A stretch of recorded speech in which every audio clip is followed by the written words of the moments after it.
You didn't pay $120 for that Airbnb. You paid $187, and you agreed to it.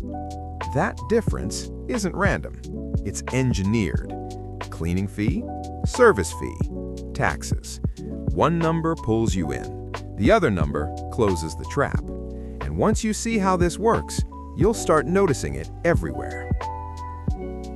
In the next few minutes, I'll show you why Airbnb feels more expensive than hotels now, why hosts don't fully control what you pay, and how dominant platforms quietly switch from growth mode to extraction mode. Because this isn't just about Airbnb, it's about what happens when disruption becomes power.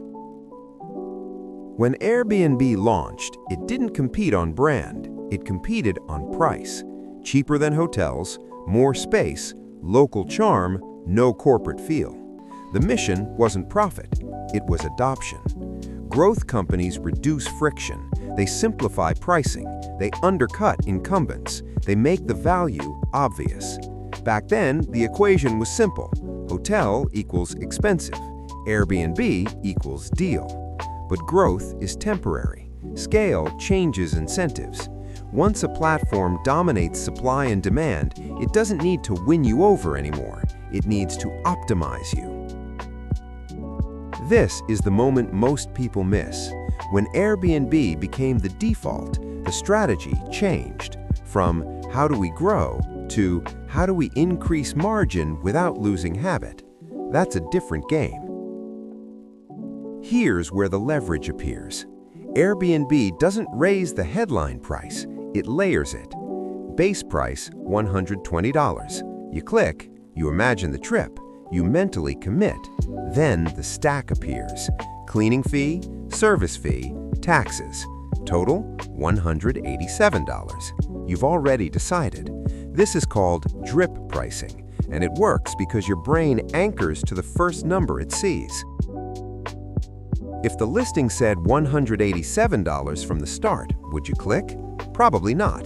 That gap between what you see and what you pay is the business model.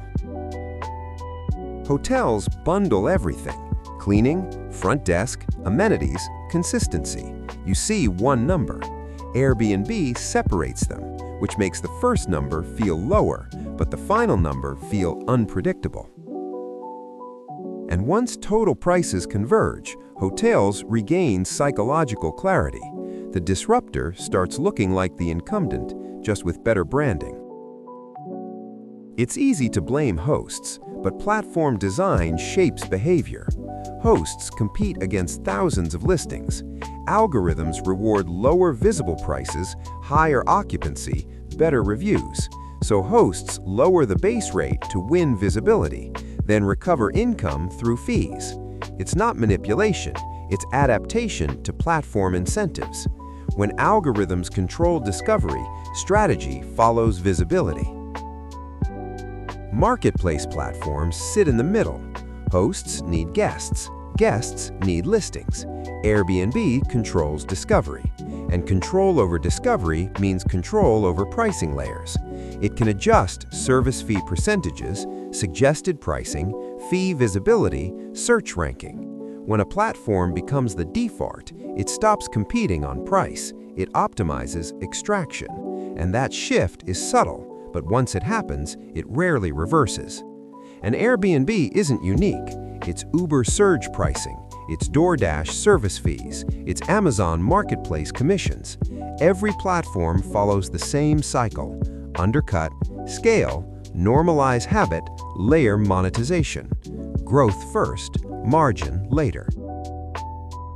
Airbnb didn't become greedy, it became powerful, and power changes strategy. The real question isn't, why is Airbnb more expensive?